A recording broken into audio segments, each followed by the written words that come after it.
Little table, set thyself, gold ass, and cudgel out of the sack. There was once upon a time a tailor who had 3 sons and only 1 goat. But as the goat supported the whole of them with her milk, she was obliged to have good food and to be taken every day to pasture. The sons, therefore, did this in turn. Once the eldest took her to the churchyard, where the finest herbs were to be found, and let her eat and run about there. At night, when it was time to go home, he asked, "Goat, have you had enough?" The goat answered, "I have eaten much, not a leaf more I'll touch. Ma! Ma!" "Come home, then," said the youth, and took hold of the cord round her neck, led her into the stable and tied her up securely. "Well," said the old tailor, "has the goat had as much food as she ought?" "Oh," answered the son, "she has eaten so much, not a leaf more she'll touch." But the father wished to satisfy himself, and went down into the stable, stroked the dear animal, and asked, "Goat, are you satisfied?" The goat answered, "With what should I be satisfied? Among the graves I leapt about, and found no food, so went without. Ma! Ma!" "What do I hear?" cried the tailor, and ran upstairs and said to the youth, "Hollo, you liar! You said the goat had had enough, and have let her go hungry." And in his anger he took the yard measure from the wall and drove him out with blows. Next day it was the turn of the second son, who looked out for a place in the fence of the garden where nothing but good herbs grew, and the goat cleared them all off. At night, when he wanted to go home, he asked, "Goat, are you satisfied?" The goat answered, "I have eaten so much, not a leaf more I'll touch. Ma! Ma!" "Come home, then," said the youth, and led her home and tied her up in the stable. "Well," said the old tailor, "has the goat had as much food as she ought?"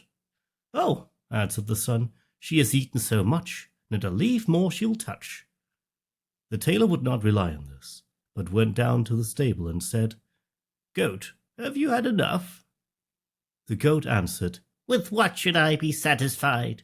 Among the graves I leapt about, and found no food, so went without. Ma! Ma!"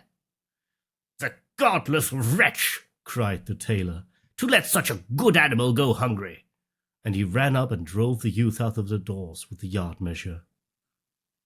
Now came the turn of the third son, who wanted to do the thing well, so he sought out some bushes with the finest leaves, and let the goat devour them. In the evening, when he wanted to go home, he asked the goat, "Goat, have you had enough?" The goat answered, "I have eaten so much, not a leaf more I'll touch. Ma! Ma!" "Come home, then," said the youth, and led her into the stable and tied her up. "Well," said the old tailor, "has the goat had a proper amount of food?" "She has eaten so much, not a leaf more she'll touch." The tailor did not trust that, but went down and asked, "Goat, have you had enough?" The wicked beast answered, "With what should I be satisfied? Among the graves I leapt about, and found no leaves, so went without. Ma! Ma!" "All the brood of liars!" cried the tailor, "each as wicked and forgetful of his duty as the other. You shall no longer make a fool of me." And quite beside himself with anger, he ran upstairs and belaboured the poor young fellow so vigorously with the yard measure that he sprang out of the house. The old tailor was now alone with his goat.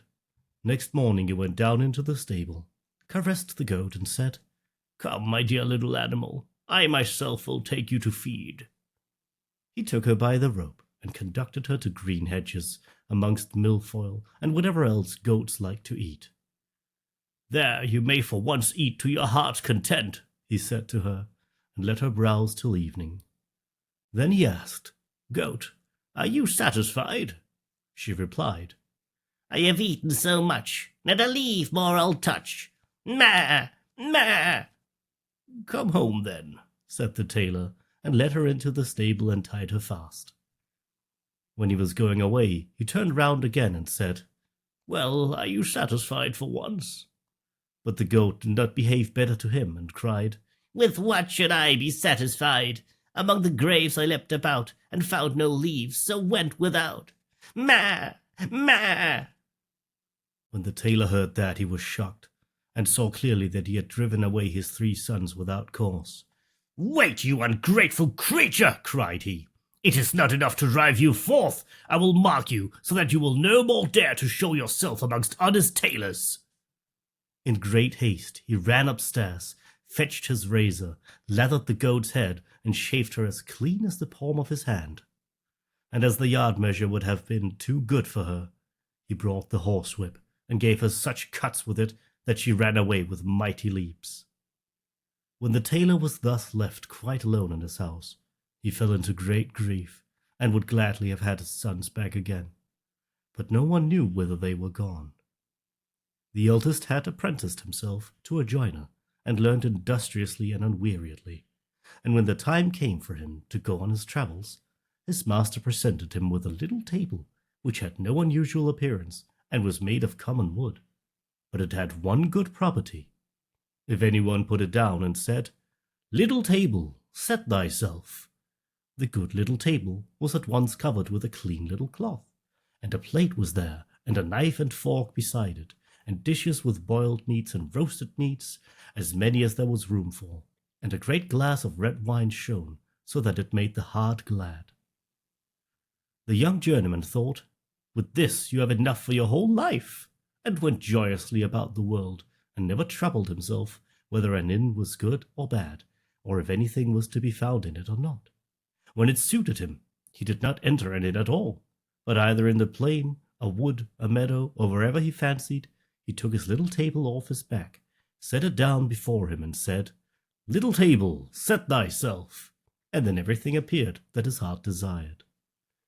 At length he took it into his head to go back to his father, whose anger would now be appeased, and who would now willingly receive him with his wishing table. It came to pass that on his way home he arrived one evening at an inn which was filled with guests. They bade him welcome and invited him to sit and eat with them, for otherwise he would have difficulty in getting anything. "No," answered the joiner, "I will not take the few bites out of your mouths. Rather than that, you shall be my guests." They laughed and thought he was joking. He, however, placed his wooden little table in the middle of the room and said, "Little table, set thyself." Instantly it was covered with food so good that the host could never have procured it, and the smell of it arose pleasantly to the noses of the guests. "Fall to, dear friends," said the joiner, and the guests, when they saw that he meant it, did not need to be asked twice, but drew near, pulled out their knives, and attacked it valiantly. And what surprised them most was that when a dish became empty, a full one instantly took its place. The innkeeper stood in one corner and watched the doings. He did not know what to say, but thought, "I could easily find use for such a cook as that in my kitchen." The joiner and his comrades made merry until late into the night. At length they lay down to sleep, and the young apprentice also went to bed, and set his magic table against the wall. The host's thoughts, however, let him have no rest. It occurred to him that there was a little old table in his lumber room, which looked just like the apprentice's, and he brought it out quite softly, and exchanged it for the wishing table. Next morning the joiner paid for his bed, took up his table, never thinking that he had got a false one, and went his way. At midday he reached his father, who received him with great joy. "Well, my dear son, what have you learned?" said he to him. "Father, I have become a joiner." "A good trade," replied the old man. "But what have you brought back with you from your apprenticeship?" "Father, the best thing which I have brought back with me is this little table." The tailor examined it on all sides, and said, "You did not make a masterpiece when you made that. It is a bad old table." "But it is a table which furnishes itself," replied the son. "When I put it down and tell it to set itself, the most beautiful dishes stand on it, and wine also which gladdens the heart. Just invite all our relations and friends. They shall refresh and enjoy themselves for once, for the table will give them all they require." When the company was assembled, he put his table in the middle of the room and said, "Little table, set thyself." But the little table did not bestir itself, and remained just as bare as any other table which did not understand language. Then the poor apprentice became aware that his table had been changed, and was ashamed at having to stand there like a liar. The relations, however, mocked him, and were forced to go home without having eaten or drunk. The father brought out his patches and began to tailor again, but the son went to a master in the craft. The second son had gone to a miller, and had apprenticed himself to him. When his years were over, the master said, "As you have conducted yourself so well, I give you an ass of a peculiar kind, which neither draws a cart nor carries a sack." "To what use is he put, then?" asked the young apprentice. "He lets gold drop from his mouth," answered the miller. "If you set him on a cloth and say, 'Bricklebrit,' the good animal would drop gold pieces for you." "That is a fine thing," said the apprentice, and thanked the master, and went out into the world. When he had need of gold, he had only to say, "Bricklebrit," to his ass, and it rained gold pieces, and he had nothing to do but pick them off the ground. Wheresoever he went, the best of everything was good enough for him, and the dearer the better, for he had always a full purse. When he had looked about the world for some time, he thought, "You must seek out your father.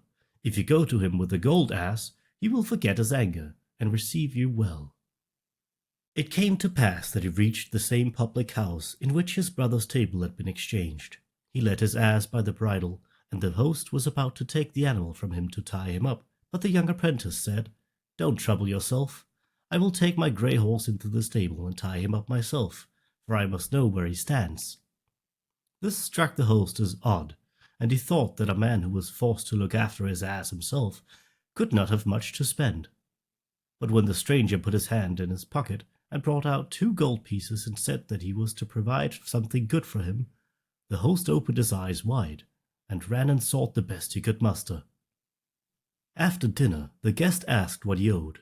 The host did not see why he should not double the reckoning, and said the apprentice must give him 2 more gold pieces. He felt in his pocket, but his gold was just at an end. "Wait an instant, sir host," said he. "I will go and fetch some money." But he took the tablecloth with him. The host could not imagine what this could mean, and being curious stole after him, and as the guest bolted the stable door, he peered through a hole left by a knot in the wood. The stranger spread out the cloth under the animal and cried, "Bricklebrit!" and immediately the beast began to let gold pieces fall, so that it fairly rained down money on the ground. My word," said the host. "Ducats are quickly coined there. A purse like that is not amiss." The guest paid his score and went to bed, but in the night the host stole into the stable and led away the master of the mint, and tied another ass in his place. Early next morning the apprentice went away with the ass, and thought that he had his gold ass. At midday he reached his father, who rejoiced to see him again, and gladly took him in. "What have you made of yourself, my son?" asked the old man. "A miller, dear father," he answered. "What have you brought back with you from your travels?" "Nothing else but an ass." "There are asses enough here," said the father. "I would rather have had a good goat." "Yes," replied the son, "but it is no common ass, but a gold ass. When I say, 'Bricklebrit,' the good beast opens its mouth and drops a whole sheetful of gold pieces. Just summon all our relations hither, and I will make them rich folk." "That suits me well," said the tailor, "for then I shall have no need to torment myself any longer with the needle." And he ran out and called the relations together. As soon as they were assembled, the miller bade them make way, spread out his cloth, and brought the ass into the room. "Now watch," said he, and cried, "Bricklebrit!" But no gold pieces fell, and it was clear that the animal knew nothing of the art, for every ass does not attain such perfection. Then the poor miller pulled a long face, saw that he was betrayed, and begged pardon of the relatives, who went home as poor as they came. There was no help for it. The old man had to retake him to his needle once more, and the youth hired himself to a miller. The third brother had apprenticed himself to a turner, and as that is skilled labour, he was the longest in learning. His brothers, however, told him in a letter how badly things had gone with them, and how the innkeeper had cheated them of their beautiful wishing gifts on the last evening before they reached home. When the turner had served his time, and had to set out on his travels, as he had conducted himself so well, his master presented him with a sack and said, "There is a cudgel in it." "I can put on the sack," said he, "and it may be of good service to me. But why should the cudgel be in it? It only makes it heavy." "I will tell you why," replied the master. "If any one has done anything to injure you, do but say, 'Cudgel out of the sack,' and the cudgel will leap forth among the people, and play such a dance on their backs that they will not be able to stir or move for a week, and it will not leave off until you say, 'Cudgel, into the sack.'"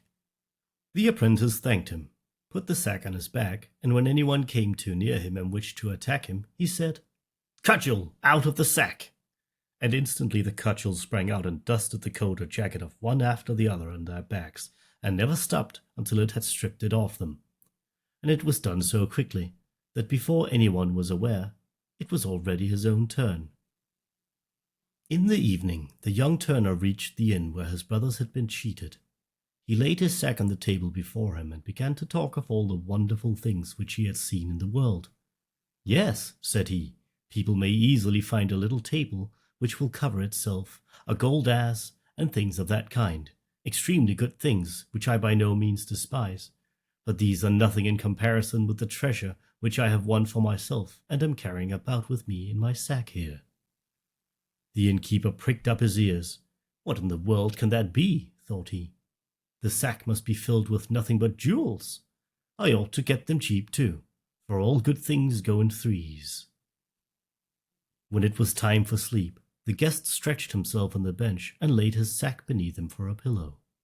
When the innkeeper thought his guest was lying in a sound sleep, he went to him and pushed and pulled quite gently and carefully at the sack to see if he could possibly draw it away and lay another in its place. The turner had, however, been waiting for this for a long time, and now, just as the innkeeper was about to give a hearty tuck, he cried, "Cudgel, out of the sack!" Instantly the little cudgel came forth and fell on the innkeeper and gave him a sound thrashing. The host cried for mercy, but the louder he cried, so much the more heavily the cudgel beat him time on his back, until at length he fell to the ground exhausted. Then the turner said, "If you do not give back the little table that sets itself, and the gold ass, the dance shall begin afresh." "Oh, no," cried the host quite humbly, "I will gladly bring out everything. Only make the accursed kobold creep back into the sack." "Then," said the apprentice, "I will let mercy take the place of justice, but beware of getting into mischief again." So he cried, "Cudgel, into the sack," and let him have rest. Next morning, the turner went home to his father with the wishing table and the gold ass. The tailor rejoiced when he saw him once more, and asked him likewise what he had learned in foreign parts. "Dear father," said he, "I have become a turner." "A skilled trade," said the father. "What have you brought back with you from your travels?" "A precious thing, dear father," replied the son, "a cudgel in a sack." "Oh, what?" cried the father. "A cudgel? That's worth your trouble indeed. From every tree you can cut one for yourself." "But not one like this, dear father. If I say, 'Cudgel out of the sack,' the cudgel springs out and leads anyone who means ill by me a weary dance, and never stops until he lies on the ground and prays for fair weather. Look you, with this cudgel I have got back the wishing table and the gold ass, which the thievish innkeeper took away from my brothers. Now let them both be sent for, and invite all our kinsmen. I will give them to eat and to drink, and will fill their pockets with gold into the bargain." The old tailor would not quite believe, but nevertheless got the relatives together. Then the turner spread a cloth in the room, and led in the gold ass, and said to his brother, "Now, dear brother, speak to him." The miller said, "Brickle Brit!" and instantly the gold pieces fell down on the cloth like a thunder shower, and the ass did not stop until every one of them had so much that he could carry no more. I can see in your face that you also would have liked to be there. When the turner brought the little table and said, "Now, dear brother, speak to it," and scarcely had the carpenter said, "Little table, set thyself," than it was spread and covered with the most exquisite dishes. Then such a meal took place as the good tailor had never yet known in his house. The whole party of kinsmen stayed together till far in the night, and were all merry and glad. The tailor locked away needle and thread, yard measure and goose in a press, and lived with his 3 sons in joy and splendor. What, however, has become of the goat who was to blame for the tailor driving out his 3 sons? That I will tell you. She was ashamed that she had a bald head, and ran to a fox's hole and crept into it. When the fox came home, he was met by 2 great eyes shining out of the darkness, and was terrified and ran away. A bear met him, and as the fox looked quite disturbed, he said, "What is the matter with you, brother fox? Why do you look like that?" "Ah," answered Redskin, "a fierce beast is in my cave and stared at me with its fiery eyes." "We will soon drive him out," said the bear, and went with him to the cave and looked in. But when he saw the fiery eyes, fear seized him likewise. He would have nothing to do with the furious beast, and took to his heels. The bee met him, and as she saw that he was ill at ease, she said, "Bear, you are really pulling a very pitiful face. What has become of all your jollity?" "It is all very well for you to talk," replied the bear. "A furious beast with staring eyes is in Redskin's house, and we can't drive him out." The bee said, "Bear, I pity you. I am a poor weak creature whom you would not turn aside to look at. Yet I believe I can help." She flew into the fox's cave, lighted on the goat's clean-shaved head, and stung her so hard that she sprang up crying, "Ma! Ma!" and ran forth into the world like mad. And to this hour, no one knows where she has gone.